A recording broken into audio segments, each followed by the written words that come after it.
One of the most important components of the system board is the system clock, because it keeps the beat and the coordination for all of the components in the system board. The clock frequency is measured in megahertz, which is millions of cycles per second. The clock speed is determined by a crystal or an oscillator that's located on the system board that is oscillating back and forth very fast. There's also what's called a wait state. A wait state is a clock tick in which nothing happens. It's used to slow down the CPU so that the rest of the system board activity can keep up. Some things in the computer are going to be slower than the CPU. So the wait state helps us to coordinate the activity. The brain is the CPU and its chipset. CPUs are microprocessor chips that are either made by Intel or one of its competitors. You've heard of the common model numbers, 8088 and 8086 were some of the first ones. And the 8286, 386, 486, and then we move into the Pentiums. There are also Intel competitors, AMD and Cyrix. CPU speed.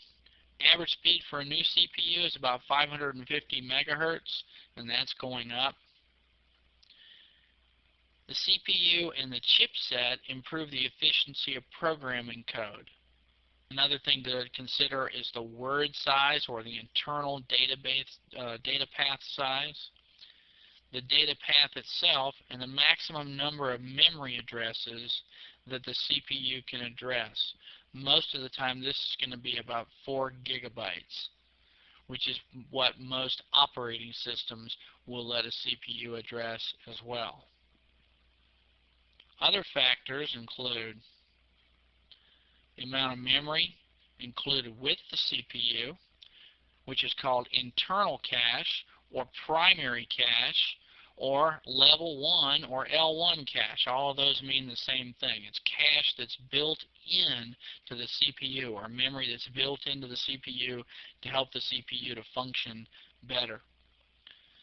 Multiprocessing ability, in other words, if you have an operating system that will allow that CPU to be able to do more than one task at the same time and allow you to set it, then does that CPU allow you to set it as well?